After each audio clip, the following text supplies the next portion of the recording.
Batman is a name that is known all around the world, and naturally with something like that, loads of movies, TV shows, and even games have spawned from it. His origin story has been told many times, maybe even too many times.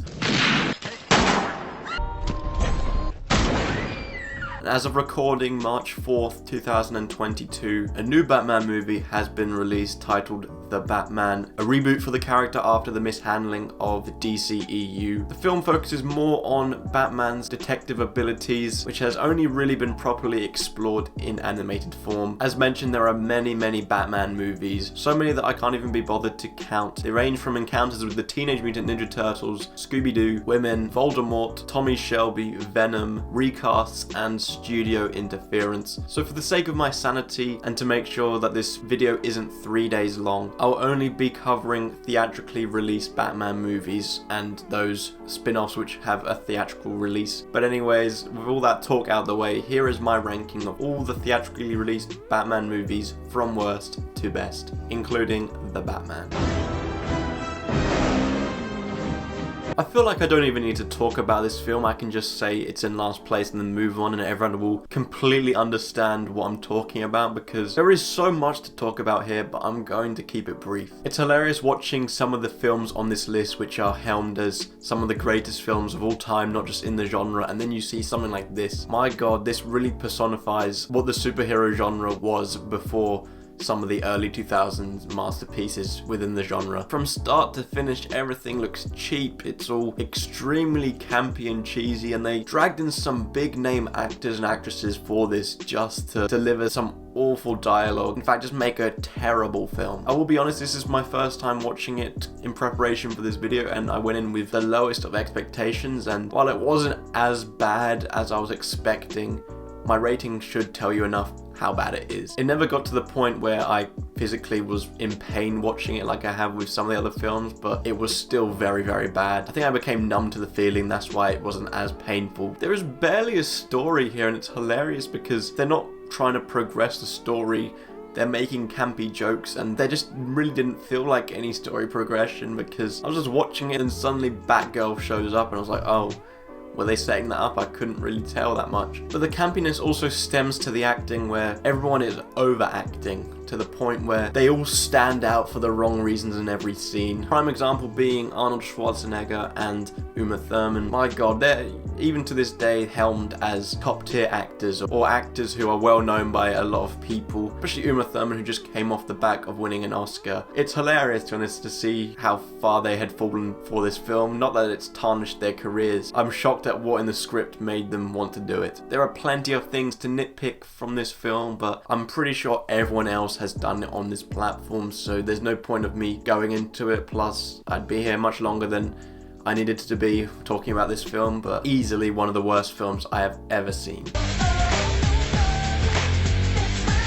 For a time where superhero films weren't that well received, I don't get how a film like Catwoman was greenlit. You know, nowadays everything gets a spin-off. Genuinely shocked that this film was greenlit back in 2004. As to be honest, you get what you'd expect, a genuinely unnecessary and awful film. To hammer my point forward, the plot being its worst part is about this evil skincare company trying to sell this evil skincare product. And watching through this, yeah, I can see like the head of this company is the bad guy, the villain. But once it gets to the final battle, they just suddenly make up this skincare product does give you superpowers, so we have an even fight. The fact that this is a spin-off of a Batman character yet doesn't have any sort of ties to Batman or even have him in the film, it just highlights how much of a bad idea this was. If it was a spin-off of Michelle Pfeiffer's one, that's more understandable, but here it's just random. Plot is the worst part of the film, but the writing and script is just as bad, where for a large portion of this film I felt like I was watching a really cheesy romance comedy. The world didn't need this film in 2004, and it doesn't need it in the present day, but we have one and it's bad.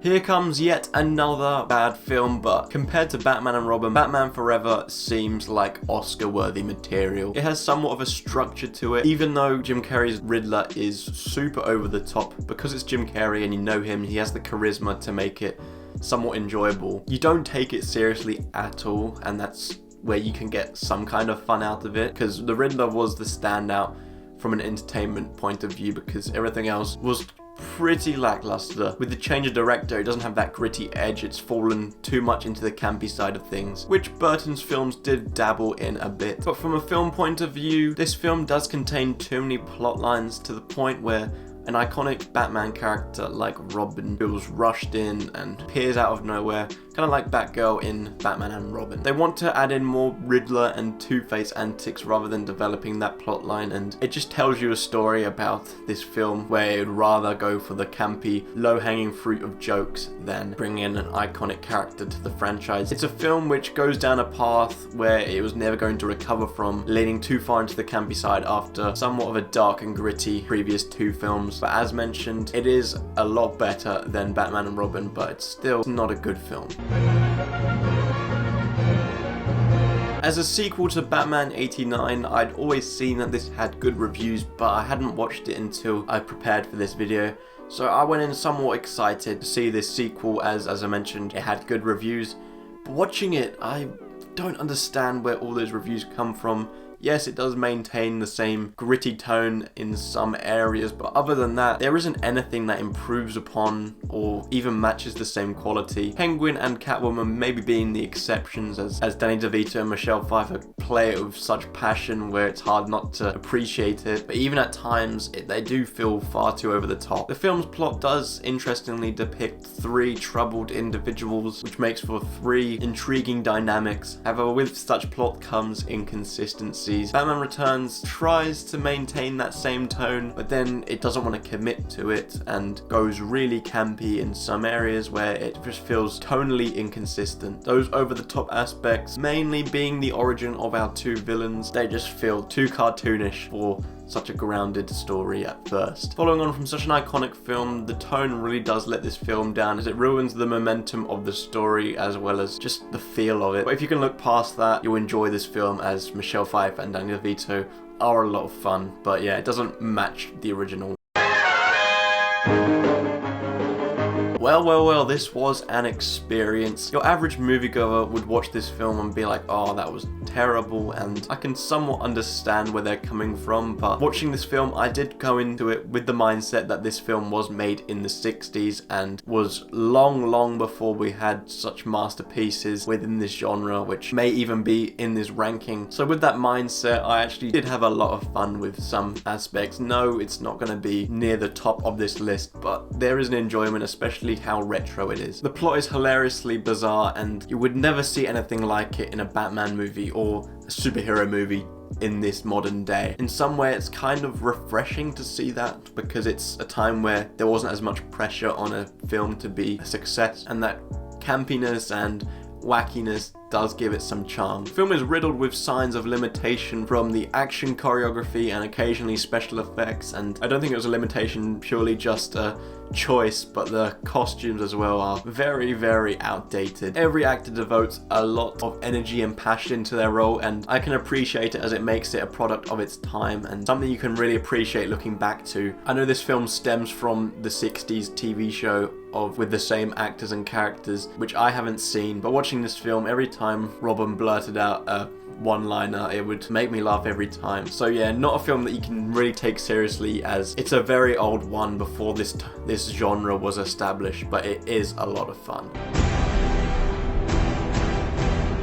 Well, this is always a controversial topic, and I have talked about it before in my DCEU ranking. Batman v Superman: Dawn of Justice is a disappointment. However, I still do enjoy it. By disappointment, it is nowhere near the quality it should be, with two iconic characters in live action face to face for the first time. I started to enjoy it more once I came to terms that it isn't as good as it should be, and there's no other cut for it other than the extended version. There's no, Zack Snyder's Batman v Superman. This is it. So I've come to terms that it's not as good as it should be, but just these two characters being together was enough fun for me. I really like Ben Affleck as Bruce Wayne. As I've mentioned in my DCEU rankings, where the franchise disappoints for me and for many, and where it kind of doomed itself, is it didn't take time to establish its characters. Yes, it was a great start with Man of Steel, but here, Ben Affleck's first entry into the DCEU was already this big thing with Superman and attempts to set up the Justice League. You know, there should have been a Ben Affleck solo movie, then maybe this. Because on one hand, they're trying to set up Ben Affleck's Bruce Wayne. On the other hand, they're trying to continue Man of Steel's story. And, well, I've run out of hands, but the third hand, if any of you have any, it's trying to set up the Justice League, and cramming it all together, it just is too much, and it really does make this messy. Jesse Eisenberg as Lex Luthor sucks. You know, I like Jesse Eisenberg as an actor. I've liked him in The Social Network, in Zombieland, but here he sucks. I don't think that's entirely down to him. He's just the wrong choice for this villain. He just seemed like a noisy teenager on coke. That's not the Lex Luthor many know. Any good scenes that this film does try to develop, its momentum is ruined by the setup for the Justice League. Yeah, I really did want to like this film more, like many did, but it simply can't reach the heights it should. However, thanks to some really good action and just simply seeing Superman and Batman on screen together, there was some enjoyment here. Okay, I know what you're thinking, for those who haven't seen this film. How can a Lego movie, a film that's made for kids, be this high up on the list? Well, if you haven't seen this film, watch the Lego movie. And if you haven't seen the Lego movie, watch the Lego movie. This acts as, I guess, a spin-off of the Lego movie. I guess maybe it took place before, I don't know. But on paper, this film does seem like one that you have to watch with your kid, or you're going to be forced to watch it with your kid. You know, I watched it first by myself a few years ago, out of my own choice. You know, I wasn't forced to watch it with anyone. And I enjoyed it then, and rewatching it for this ranking, I enjoyed it just as much. You don't have to be a Batman fan to enjoy this film, and you don't even have to be a kid to enjoy this film. I never found myself lowering my expectations of humor for this film. I kept it neutral, and I was still laughing at points. I mentioned you don't have to be a Batman fan, but having that previous knowledge and seeing how the franchise has changed over the years really does elevate that experience, as they pretty much mock past renditions of the character. This is a more comedic portrayal of Batman, so you can't be annoyed if it's not accurate to the source material. Will Arnett as Batman is hilarious, and his humor is really contagious. He has this charming stubbornness about him, which is the core of this film. But yes, it is funny, but at the center, there is a really heartwarming story about family, especially for someone like Bruce Wayne, who's been alone and, well, only with Alfred for his whole life. So at the end of the day, the Lego Batman movie does have that comedic side to it, a decent plot, and not to mention a heartwarming story, and those are a lot of the elements which make a film successful, hence why I have this film so high up on the list.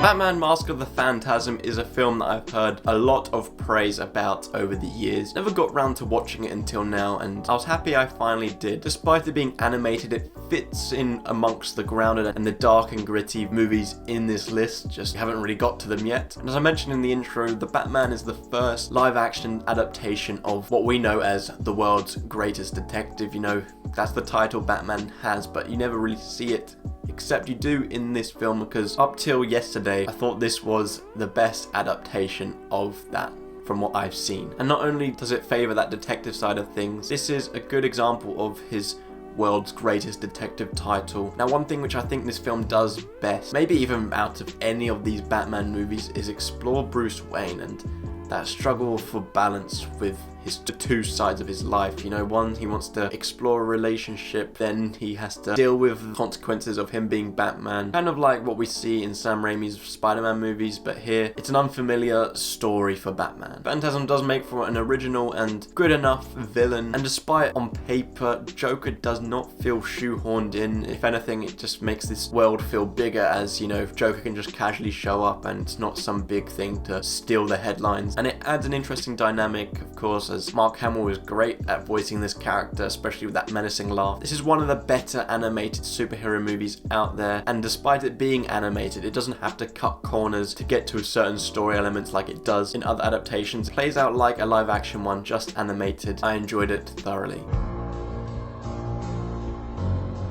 I'm as surprised as you are to not have this further up the list, because I was expecting it to be a comfortable second place. The Batman does so many things right, but because I was a bit disappointed, this review's going to come across as negative, but just take my rating into account. Overall, I did enjoy this film and I thought it was good. We have our best live action adaptation of the world's greatest detective as Batman works side by side with Gordon on the Riddler case. I think this is the best relationship between the two that we have seen in live action. It was good in Dark Knight trilogy, but it almost felt as though Batman would find out information and then tell Gordon, whereas here they were, for the majority, working side by side. This film has been compared to Seven with its tone and certain elements, and yes, I really do see that, and that is my favourite part of this film. It was really strong when it was acting as sort of a detective story, as Paul Dano's The Riddler was different to what we're used to, but a very welcome addition. The Batman lives up to its name so much that there is very little time for Bruce Wayne himself, but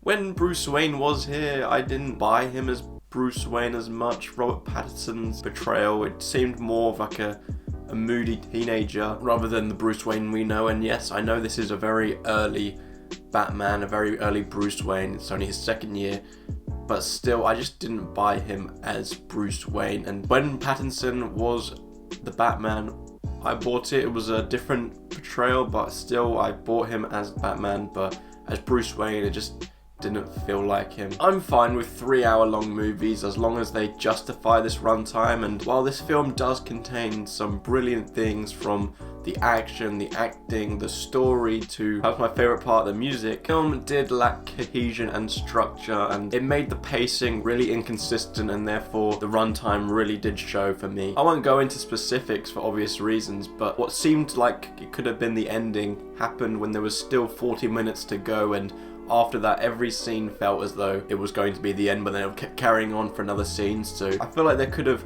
restructured it a little bit and not had it as though it dragged on for so much, because I kind of got into the mood that I was ready to finish watching this, and it kind of kept trying my patience by carrying on an extra few scenes. And why that was such an issue is I think they added too many plot lines in. Now everything did get resolved, but as you can see it took 3 hours to do it, and by then there was still unfinished business. We had plot lines like the Riddler, we had and Falcone, and not to mention Catwoman, so for the majority they did go together nicely, but at times it did feel like they were battling each other for the main spotlight, to the point where you'd forget about the other plot line for a solid half an hour. As I mentioned, I did enjoy this film. It did have some brilliant things to it. I love the tone, and I can prove that by my rating. That's still a good rating, but because I expected it to be so much better, this review came across negative. I expected the rating to be high 80s or even in the 90s, so 77. It's not the worst, but it's a slight disappointment. This is a rare occasion where a superhero film from before the 2000s has actually been pretty good. You know, it's not campy at all. It has this dark tone, which I think really did inspire later superhero movies. But this movie has aged pretty well. A lot of that does come down to the tone that Gotham has been set at. And that Gotham set was designed by Anton Furst, who is actually one of my best friend's uncle. And he deservedly won an Oscar for his work on this film. This isn't me being biased, but it really is probably my favorite part of the film, because it really does set that tone for the whole movie and even for Batman Returns. It's really the soul of this movie, and all the other elements benefit from it, with a dark version of Batman where he doesn't really display many emotions, and that's why Joker, Jack Nicholson, does really stand out in this film, because he's kind of this energetic light that comes into Gotham, not in a good way, but he's a real difference and causing trouble as he comes in compared to this dark atmosphere. Now, Jack Nicholson, I don't need to say this, is a fantastic actor, as we all know, and I don't think his portrayal of the Joker stands up besides Heath Ledger and Joaquin Phoenix, but I still think he does a great job, and it's an interesting version which is much more on the campier side. A plot like this, it's common, especially within this genre, but in this atmosphere and the way it's worked, it does feel unique in some way. And I've always said this on my channel, I'm fine with something taking a simple plot as long as it executes it well and makes it feel somewhat different. I'm fine with that. I believe Batman does that. Some moments may go too far, but for the most part, this is a film which has aged very, very well and deservedly stands high up on this list.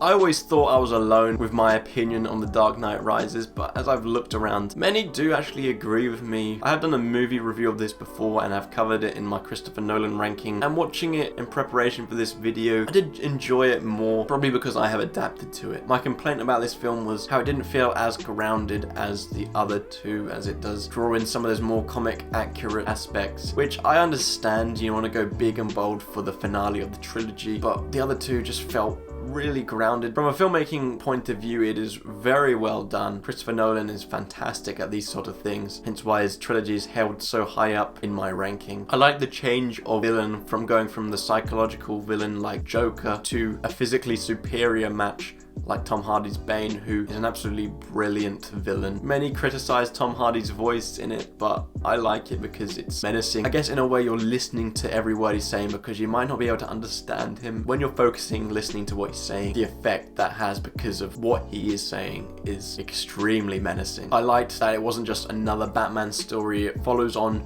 many years after The Dark Knight and faces the consequences of that ending, as well as seeing Bruce Wayne at his lowest and continues to go to reach his lowest points as the movie progresses. It still has a lot of realistic elements with the political side of things. It does have some of the trilogy's most unrealistic moments, and those weren't too common, so they do stick out. However, as you can see by my rating, it's still a good movie, so the fact that I'm nitpicking certain things this much shows how much of a good movie it could have been, in my opinion. But look, I don't complain when people say that they do love this movie to a much higher level. Just for me, those small things do bother me. What I really love about this film is the origin story. We know his origin, we know, oh, his parents died and he has a fear of bats, but it really explored here. What I like about this film that the others haven't done is the amount of detail put into explaining everything about his origin in terms of his weaponry, his suits, down to what material it is, where it's from, what it's used for it before was, or his cover story for getting it. I absolutely love that, and its exploration of Gotham and its corrupt police force as well as gangs. It was brilliant. It's a great origin story, and one which has to be up there with some of the best.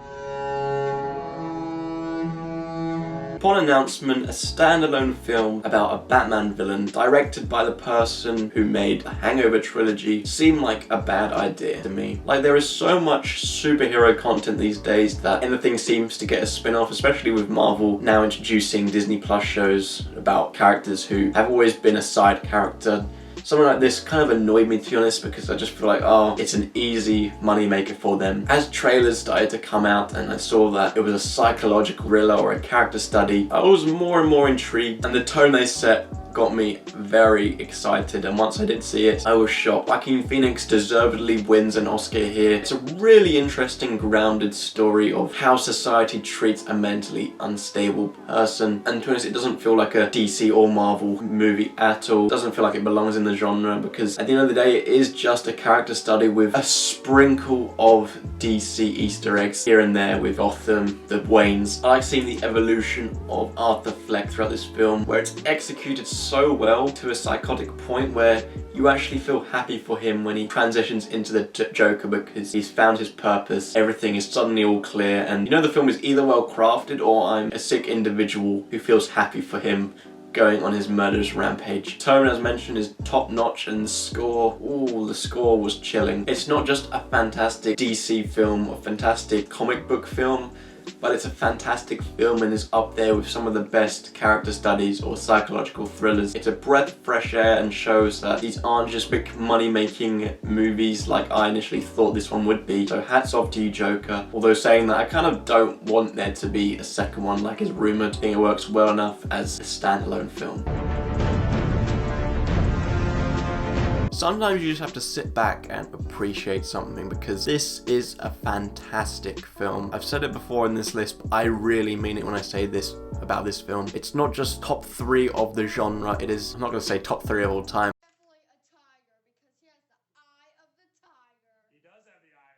Are you sure about that? But it's definitely up there for one of the best films of all time. You know, people look at it and you're instantly like, oh yeah, that's the best in the genre or the best DC movie, but you're more concerned about the conversation of it being in amongst some of the best films of all time. And it's down to Christopher Nolan and, well, everyone involved, I should say, because everyone plays their part to perfection. Some go a little bit more than perfection. You know who I'm talking about, Heath Ledger. Rewatching this film, he does amaze me every time. Such a tragedy that I couldn't live to see the film or even to lift his own Oscar, because his performance was cemented into the Hall of Fame. As mentioned with Nolan's films, they're so grounded to the point where this just feels like a normal political action movie because the story is top notch. Yeah, there's so many things I can praise about this film. I'll start with one which isn't talked about enough, and that's Christian Bale as Bruce Wayne. He's never really talked about amongst the greatest of superheroes, but I think him as Bruce Wayne, he does the job because he's supposed to be this rich, arrogant person, but it's more or less a cover-up, as people wouldn't expect him to be